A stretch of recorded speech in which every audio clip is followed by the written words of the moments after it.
Mais écoutez, aujourd'hui, je voudrais vous parler de quelque chose d'extrêmement enthousiasmant et relativement évident, mais d'une chose qu'on a peut-être un peu oubliée parce qu'on s'est déconnecté d'un certain nombre de choses. Vous seriez capable aujourd'hui de reconnaître 10 logos de grandes marques, même en les caviardant, comme on dit, c'est-à-dire en enlevant les grandes marques, extrêmement facilement, extrêmement rapidement. Mais si je prenais cette planche logo et que je la retournais et que je vous montrais une dizaine ou une vingtaine d'espèces, des plantes, des espèces animales, des insectes, peu importe, là, ça serait tout de suite un peu plus difficile. On s'est déconnecté du vivant, on s'est déconnecté de la nature, et donc on a oublié quelque chose de relativement évident. C'est que nous, Homo sapiens sapiens, on a 150 000 ans, alors que la vie est apparue sur Terre il y a 3,8 milliards d'années.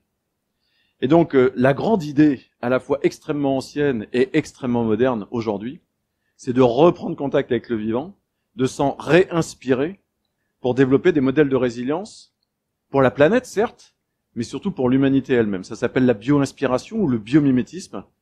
La règle de base est celle de l'humilité et de la simplicité. Si le vivant est apparu il y a 3,8 milliards d'années sur Terre, nous, l'Homo sapiens sapiens, on a 150 000 ans. Et l'homme de la révolution industrielle, il a 150 ans. Donc nous sommes une étincelle sur l'échelle du temps et de l'espace. La vie a démarré avec des bactéries. Elle s'est développée de manière prodigieusement riche et diverse. Elle redémarrera dans l'état où on laissera la planète. La question aujourd'hui, vous l'avez sans doute remarqué, c'est de sauver l'avenir de l'humanité. Depuis longtemps, on parle de l'espérance de vie des hommes et des femmes.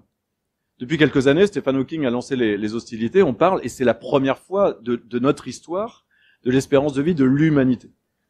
Serons-nous capables d'être plus intelligents, tout orgueilleux et prétentieux que nous sommes, pour être une espèce viable et durable sur Terre? Est-ce que nous serons plus résilients que les vers de terre qui ont 200 millions d'années et que nous piétinons de nos pieds et que nous ignorons bien souvent?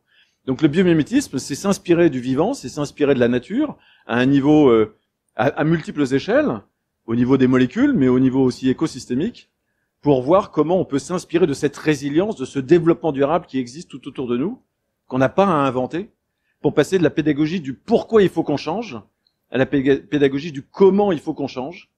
Et prendre le vivant comme modèle, c'est d'une certaine manière considérer le vivant comme une boîte à outils de notre développement durable pour faire de l'innovation sur des aspects technologiques, mais aussi sur notre façon de nous organiser et pour changer notre regard sur le monde et donc notre regard sur nous-mêmes.